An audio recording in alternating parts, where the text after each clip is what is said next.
여보, 창밖에는 벌써 매화가 피기 시작했네.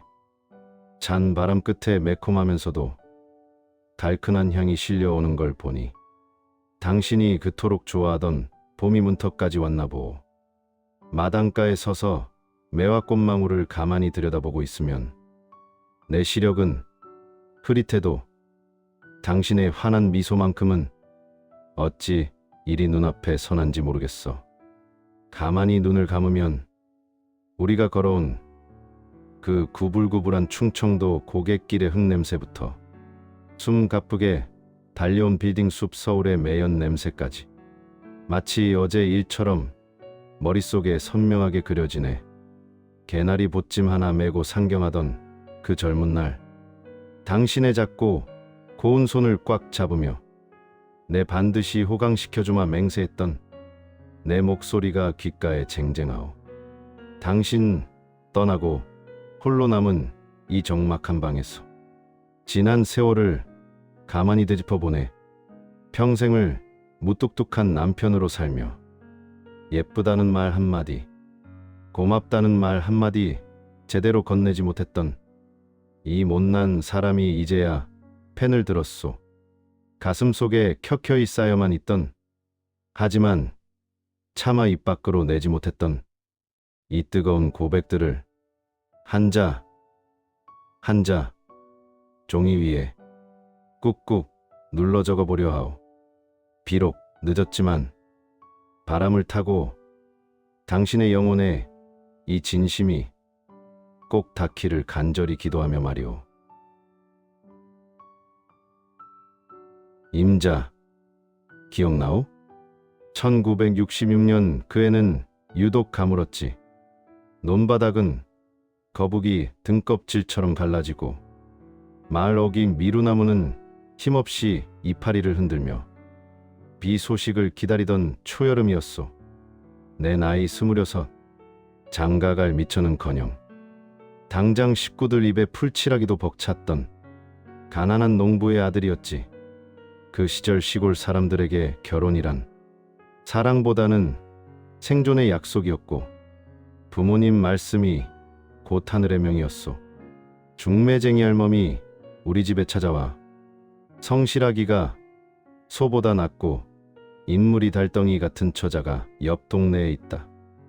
바람을 잡았을 때도 나는 그저 무거운 지게를 고쳐매며 못 들은 척했었지. 선보는 날 나는 평소 입던 땀 절은 무명옷 대신 돌아가신 아버지가 남겨주신 낡은 양복을 꺼내 입었소. 1960년대 후반 시골에선 양복 한 벌이 집안의 가보나 다름없던 시절이었지. 어깨는 지나치게 넓고 소매는 손등을 덮을 만큼 길어 볼품 없었지만 누나가 밤새 정성껏 다려준 그 옷을 입으니 나도 제법 새신랑 같은 기분이 나더군. 충청도 그 구불구불한 고갯길을 넘어가는데 왜 그리 가슴이 방망이질 치던지 길가에 핀 망초꽃들이 나를 비웃는 것 같기도 하고 한편으로는 설레기도 했지. 마을 어귀 정자나무 아래서 당신을 처음 마주했을 때 나는 차마 고개도 들지 못하고 낡은 고무신 코만 짓이기고 있었소. 내 평생 그렇게 심장이 노동친 적은 그때가 처음이었을 거요. 당신은 나보다 2살 연하였으니 그때 겨우 24이었지. 꽃다운 당신은 수줍게 고개를 숙이고 있었소. 남루한 옷매무새였지만 살짝 삐져나온 머리카락 사이로 보이던 당신의 하얀 목덜미와 맑은 눈매는 가난한 시골 풍경 속에서 유독 빛이 났소. 중매쟁이 할멈이 중간에서 둘이 말 좀 섞어봐요 라고 최근에도 우린 그저 흙바닥만 바라보며 침묵을 지켰지. 1960년대 후반의 공기는 그렇게 수줍고도 무거웠소. 내가 용기를 내어 처음 던진 말은 참으로 멋대가리 없는 소리였지. 나랑 살면 고생 꽤나 할 텐데 그래도 괜찮겠소? 가난한 집 장남에게 시집 온다는 게 어떤 의미인지 너무 잘 알았기에 미안한 마음이 앞섰던 거요. 그때 당신은 고개를 살며시 들고 나를 빤히 바라보았지. 그 맑은 눈동자에 비친 내 어수룩한 양복 차림이 얼마나 부끄러웠던지 모르오. 당신은 충청도 특유의 느릿하고 부드러운 말투로 부지런하면 굶어 죽기야 하겠슈. 같이 애쓰면서 사는 거주. 그 짧은 한마디가 내 심장에 박혀 평생의 지지대가 될 줄은 꿈에도 몰랐소. 우리는 그렇게 그늘진 나무 아래서 조금씩 마음을 열었소.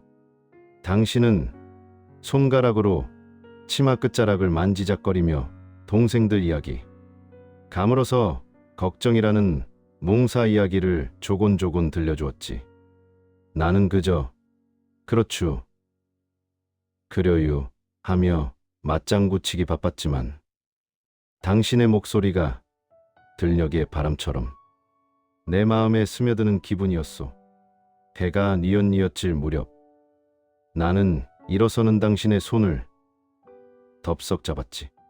평소 숫기 없던 놈이 무슨 용기가 났는지 모르겠어. 놀란 토끼 마냥 나를 바라보는 당신에게 나는 낮게 읊조렸소. 손이 참 작구려. 이 작은 손에 물 한 방울 안 묻히게는 못해도 평생 배는 안 골케 하겠소. 내 말 믿어보시오. 그때 당신의 얼굴에 번지던 그 수줍은 미소를 나는 60년이 지난 지금도 잊지 못하오. 석양빛을 받아 발그레해진 당신의 뺨은 세상 그 어떤 꽃보다 아름다웠지. 우린 그렇게 가난했지만 순수했던 1966년의 어느 날 서로의 삶에 깊숙이 발을 들여놓았소. 돌아오는 길, 내 발걸음은 구름 위를 걷는 듯 가벼웠고 머릿속엔 오직 당신과 함께 꿀을 찾고 소박한 초가집 생각뿐이었지. 비록 가진 건 없었으나 마음만은 만석군보다 풍족했던 내 인생에서 가장 빛나던 청춘의 한 페이지였소. 당신과 헤어져 집으로 돌아오는 길, 나는 빌려 입은 아버지의 양복 주머니에 손을 찔러 넣고 다짐했소. 이 여자만큼은 절대로 울리지 않겠다고. 세상 풍파가 닥쳐와도 이 가녀린 어깨를 내가 온몸으로 막아주겠노라고 말이오. 비록 살가운 표현 한번 제대로 못하는 무뚝뚝한 촌놈이었지만 그때 내 가슴 속엔 당신을 향한 뜨거운 맹세가 들불처럼 번지고 있었소. 여보, 지금 생각해도 그때 당신을 만난 건 내 생애 최고의 복이었어. 그 가난한 시절 아무것도 묻지 않고 오직 내 성실함 하나만 믿고 곁을 내어준 당신이 사무치게 그립구려. 이 글을 적어 내려가는 내 손이 떨리는 건 그때 잡았던 당신의 그 작고 따뜻한 손길이 지금도 느껴지는 것 같아서인가 보오. 여보, 기억나오? 1971년 가을이었을 거요. 우리 첫째 녀석이 갓 돌을 넘겼을 무렵 우린 고향 땅에 그 정겨운 흙냄새를 뒤로하고 서울행 기차에 몸을 실었지. 보따리 몇 개와 아이를 업은 당신의 가냘픈 어깨를 보며 나는 입술을 꽉 깨물었소. 충청도 시골 바닥에선 아무리 허리가 휘어지게 일해도 가난의 굴레를 벗어날 기미가 보이지 않았으니까. 남들 다 가는 서울 우리라고 못 살겠소. 네, 가서 막노동이라도 해 기어이 집 한 채 번듯하게 올릴 테니 나만 믿고 따라오시오. 큰 소리는 쳤지만 서울역에 내렸을 때 마주한 그 거대한 빌딩 숲과 차가운 공기는 우리를 한없이 작게 만들었지. 우리가 처음 둥지를 튼 곳은 청계천 변두리, 비탈진 언덕 끝자락에 다닥다닥 붙어있던 판잣집 근처의 단칸방이었소. 말이 방이지 장판 밑으로는 습기가 올라오고 벽지에는 곰팡이가 꽃처럼 피어있던 곳이었지. 1970년대의 서울은 눈부시게 변해가고 있었지만 우리 같은 이방인들에게 허락된 공간은 딱 그만큼이었소. 나는 새벽마다 인력시장에 나가 일거리를 찾았고 당신은 그 좁은 방에서 아이를 돌보며 부업거리를 찾아 헤맸지. 그때 당신이 참 고생이 많았소. 내가 막노동판에서 시멘트 가루 뒤집어 쓰고 밤늦게 돌아오면 당신은 군말 없이 양은 대야에 따뜻한 물을 받아 내 거친 손과 발을 닦아주었지. 하루는 내가 너무 힘들어서 밥상머리에서 꾸벅꾸벅 졸고 있는데 당신이 내 손등에 떨구던 그 뜨거운 눈물방울이 아직도 잊히지 않소. 경철 아빠 서울살이 참 무섭네요. 우리가 여기서 잘 버틸 수 있을까요? 당신의 그 떨리는 목소리에 나는 괜히 무안해서 버럭 소리를 질렀지. 남자가 밖에서 돈 벌어오면 됐지 뭔 소리여. 밥이나 먹어. 사실 그건 내 못난 자격지심이었소. 당신 고생시키는 게 너무 미안해서 내 마음이 약해지는 게 두려워서 더 모질게 굴었던 거요. 무뚝뚝한 남편 만나 속정 한번 제대로 못 듣고 살았어도 당신은 내 투정 다 받아주며 다음 날이면 또 내 도시락에 계란 후라이 하나를 몰래 숨겨놓곤 했지. 당신은 물로 배를 채우면서도 나에겐 남자가 든든해야 집안이 선다며 늘 내 밥그릇만 고봉으로 담아주었소. 1970년대 중반 새마을운동 노래가 골목마다 울려 퍼질 때 우리에게도 둘째와 막내가 찾아왔지. 식구는 5으로 늘었는데 방은 여전히 한 칸이었소. 한여름이면 찜통 같은 방에서 부채질하며 아이들을 재우고 당신과 나는 문지방에 걸터 앉아 밤하늘을 보곤 했지. 어느 달 밝은 밤이었소. 내가 큰맘 먹고 시장통에서 사온 나일론 양말 한 켤레를 당신 발 앞에 툭 던졌지. 오다가 주웠소. 구멍 난 거 신고 다니지 말고 이거 신으시오. 당신은 그 싸구려 양말 하나를 가슴에 꼭 품고는 배시시 웃더군. 이 양반이 웬일이랴 돈 아깝게. 그 미소가 어찌나 환하던지 마치 어두운 단칸 방에 등불이 켜진 것 같았소. 겨울이면 연탄가스 걱정에 잠을 설치던 날들이 허다했지. 바람이 쌩쌩 부는 판잣집 사이로 연탄 연기가 스며들까봐 당신은 밤새도록 아이들 코 밑에 손을 대보며 확인하곤 했소. 한 번은 연탄불이 꺼져 냉골이 된 방에서 우리 5 식구가 서로의 체온을 나누며 웅크리고 자는데 당신 어깨가 파르르 떨리는 게 느껴지더군. 나는 말없이 당신을 내 품으로 끌어당겨 꽉 안았소. 임자, 조금만 참으시오. 내 반드시. 기와집은 못해줘도 애들 방 하나씩은 있는 집으로 데려가리다. 평생 남사스러워 안아주지도 않던 맘편히 품을 내어주자. 당신은 내 가슴팍에 얼굴을 묻고 한참을 소리 없이 울었지. 그 시절 서울은 우리에게 참으로 모진 곳이었지만 당신이 있었기에 나는 무너지지 않았소. 공사장 밥이 모래알처럼 씹혀도 고된 노동에 허리가 끊어질 것 같아도 돌아갈 우리 집과 나를 기다리는 당신이 있다는 사실만으로 나는 다시 일어설 수 있었던 거요. 1970년대에 그 고단했던 풍경 속에서 당신은 나의 유일한 안식처였고 우리가 함께 흘린 눈물은 훗날 우리가 일궈낼 성공의 밑거름이 되었소. 여보, 그때 당신이 차려주던 그 짠지 냄새나는 소박한 밥상이 가끔 너무나 그립소. 아무것도 없었지만 서로의 순결만큼은 가장 가까웠던 그 단칸방 시절 말이오. 지금 이 넓고 좋은 아파트에 혼자 앉아 있으니 그 시절 당신의 온기가 더 간절하게 느껴지는구려. 고마웠소. 그 모진 풍파를 내 곁에서 함께 견뎌줘서. 여보, 기억나오? 1980년대가 시작되던 그해 서울 하늘은 온통 최루탄 냄새와 함성으로 가득했지.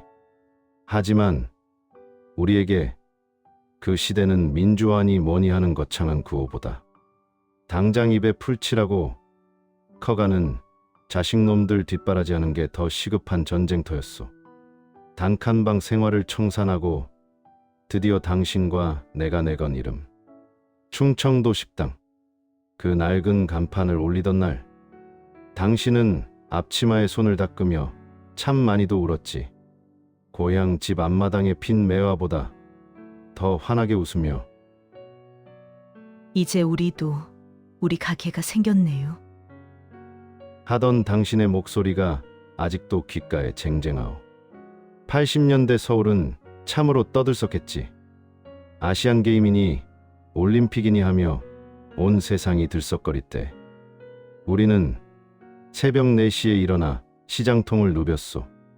당신은 주방에서 종일 가마솥 불 앞에 붙어 국밥을 끓여내고 나는 그 무거운 철가방을 오토바이 뒤에 싣고 서울 골목골목을 누렸지. 1980년대는 대한민국이 눈부시게 성장하던 시기라지만 우리 식당의 성장은 오로지 당신의 손마디가 굵어지고 내 무릎이 시큰거리는 대가였소. 당신의 그 곱던 손은 어느덧 고춧가루 물이 들고 칼질에 베인 흉터로 가득해졌지. 나는 그게 늘 마음 아팠으면서도 정작 입 밖으로는 음식간이 왜 이리 짜냐며 타박만 했으니 참으로 못난 남편이었소. 식당이 조금씩 자리를 잡으면서 우리 형편도 중상층 소리를 들을 만큼 나아졌지. 자식들 셋, 이남 일녀가 구김살 없이 커가는 걸 보는 게 우리의 유일한 낙이었소. 당신은 애들 시험 기간만 되면 식당 일을 하면서도 한 손엔 문제집을 들고 애들을 챙겼지. 나는 밖에서 거칠게 일하느라 집에 오면 늘 녹초가 되어 천장만 보고 누워 있었지만 가끔 당신이 주방에서 흥얼거리는 모래소리를 들으면 그제야 마음이 놓이곤 했소. 한 번은 당신 생일이었는데 평소엔 생일인지 뭔지도 모르고 지나가던 내가 큰맘 먹고 종로 근방에 들렀소. 당신 손가락 굵기도 몰라서 내 새끼 손가락이랑 대조해가며 고른 작은 금반지 하나. 퇴근하고 식당 문을 닫은 뒤 당신 앞에 반지를 툭 던졌지. 오다가 주웠소. 손이 너무 험해서 하나 껴야겠더군. 내 말투는 여전히 딱딱했지만 당신은 그 반지를 보자마자 눈시울이 붉어지더군. 이 양반이 웬일이랴? 돈 아깝게 이런 걸 왜 사왔어요? 말은 그렇게 하면서도 조심스레 반지를 끼워보며 환하게 웃던 당신. 그날 밤 우린 모처럼 식당 테이블에 마주 앉아 소주 한 잔 기울이며 우리가 걸어온 충청도 고갯길 이야기를 했지. 당신이 내 손을 슬쩍 잡으며 말했어. 여보, 고마워요. 나 잊지 않고 챙겨줘서. 내 심장이 20대 청년처럼 뛰던 걸 당신은 알았을까? 80년대 후반 서울 올림픽이 열리던 해에는 우리 식당도 꽤나 명성을 얻어 건물을 올릴 꿈까지 꾸게 되었지. 하지만 그 성공 뒤에는 당신의 희생이 너무나 컸소. 새벽부터 밤늦게까지 구분허리 한번 펴지 못하고 손님들 비위를 맞추던 당신. 가끔 취객들이 행패를 부리면 나는 앞장서서 그들을 쫓아내며 어디 남의 귀한 마누라한테 행패요! 하고 소리를 질렀지. 평소엔 무뚝뚝해도 그럴 때면 당신은 내 뒤에서 내 옷자락을 잡고 안심하곤 했어. 그때 당신 눈에 비친 내가 제법 남자다워 보였는지 나중에 당신은 그때 당신 진짜 멋있었슈 라며 두고두고 이야기했지. 여보, 80년대는 우리 인생에서 가장 뜨거운 여름 같았소. 가난을 벗어던지기 위해 무던히도 애썼고 그 결실로 아이들을 남부럽지 않게 키워냈지. 하지만 그 치열함 속에 당신의 건강이 조금씩 시들어가는 줄은 미처 몰랐소. 여보, 나 가끔 머리가 띵하네요. 당신의 말을 그저 피곤해서 그러려니 하고 넘겼던 내 무심함이 지금에 와서야 가슴을 후려파오. 그때 좀 더 쉬게 해줄걸. 그때 좀 더 좋은 것만 보게 해줄걸. 이제야 이 넓은 집에 앉아 그때 당신이 끓여주던 구수한 된장찌개 냄새를 떠올려보오. 시끄러운 80년대의 소음 속에서도 오직 당신의 숨소리만이 내 이정표였는데 임자, 고생 많았소. 그 치열했던 80년대를 내 곁에서 억척스럽게 버텨준 당신이 정말로 고맙고 또 고맙소. 여보, 기억나오? 90년대에 들어서니 세상이 참 몰라보게 변하더군. 손바닥만한 전화기를 들고 다니고 우리 식당이 있던 골목에도 번쩍거리는 고층 빌딩들이 들어섰지. 우리도 이제 제법 사장님, 사모님 소리 들으며 남부럽지 않게 살게 되었소. 자식놈들은 어느덧 대학을 졸업하고 번듯한 직장을 잡아 제 갈 길을 찾아갔지. 1966년 그 가난했던 충청도 들녘에서 약속했던 배는 안 골게 하겠다는 말을 지키기까지 무려 30년이 걸렸구려. 90년대 말 IMF가 터져 나라가 들썩일 때도 우리는 끄떡없었지. 당신의 그 억척스러운 손끝에서 나온 국밥 맛을 잊지 못한 단골들이 줄을 섰으니까. 나는 드제야 당신 손에 물 좀 안 묻히게 하려고 주방 찬모를 열어드렸소. 임자, 이제 당신도 고생 그만하고 사모님 소리 들으면서 좀 쉬시오. 내 손으로 안 하면 직성이 안 풀려요. 내 무심한 말투로 던진 말이었지만 당신은 앞치마를 놓지 않았지. 그 시절 당신은 자식들 혼사 치르는 재미에 살았소. 딸내미 시집 보내던 날 화장품이 지워질까봐 눈물을 꾹 참으며 사위 손을 꼭 잡던 당신의 모습이 아직도 눈에 선하오. 그런데 말이오, 2000년대라는 새천년이 밝아오면서 우리 삶에 조금씩 어둠이 들이우기 시작했지. 처음엔 그저 나이살이 들어 건망증이 생긴 줄로만 알았소.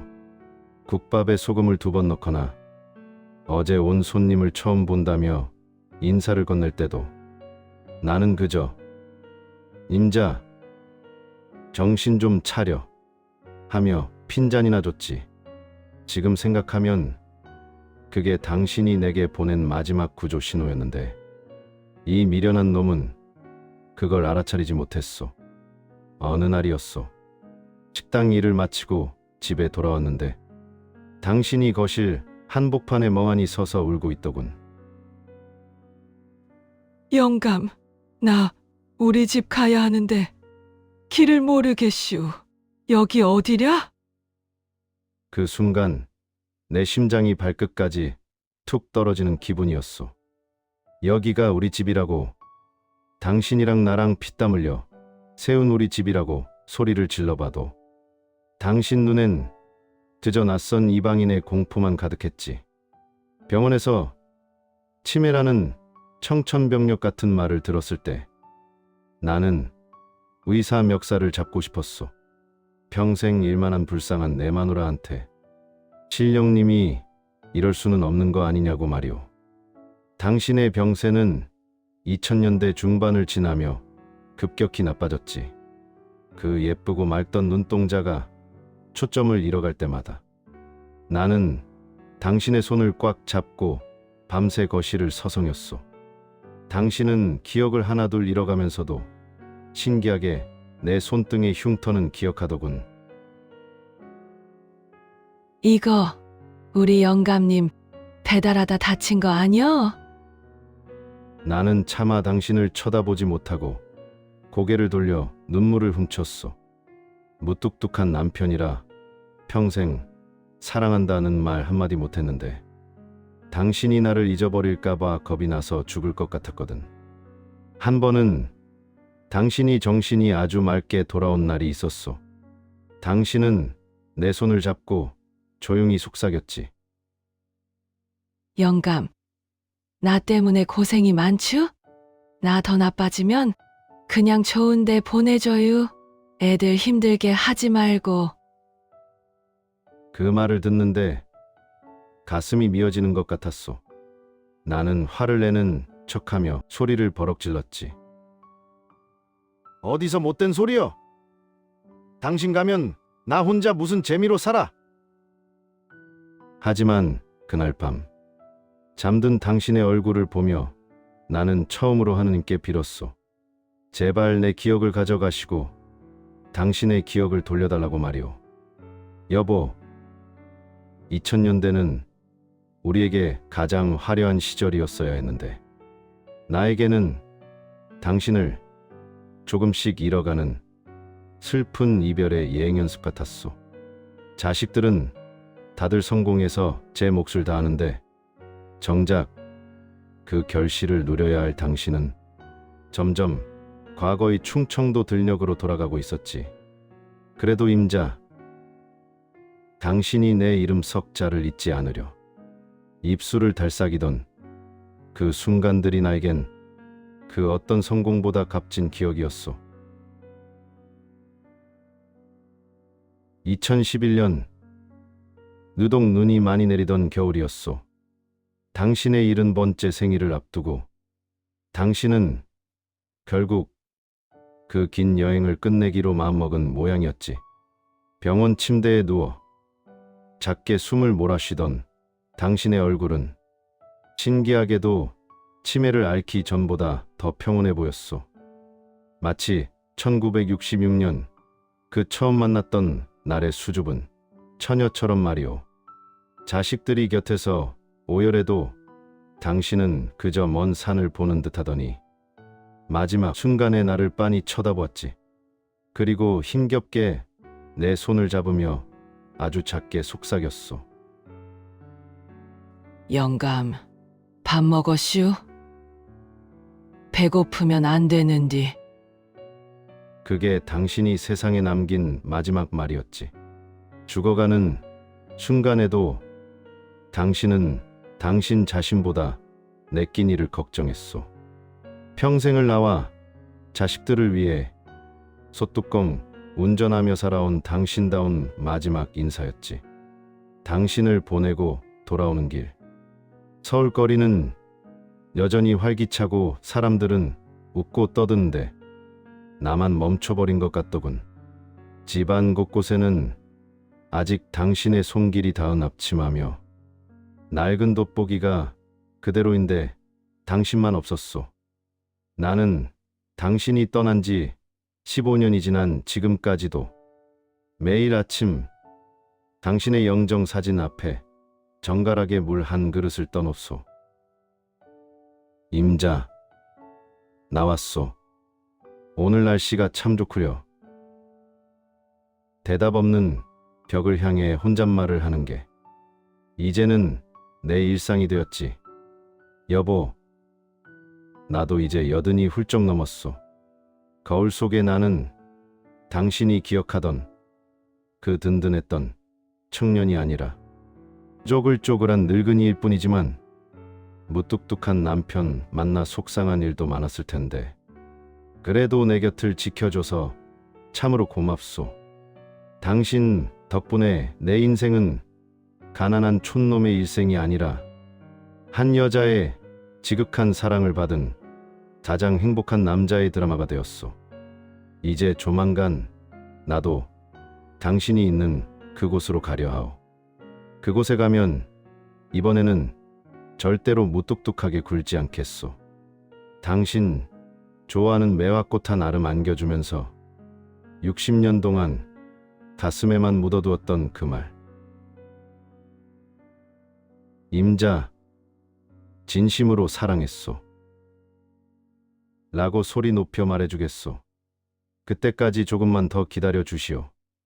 나의 영원한 동반자, 당신에게 이 글을 바치오.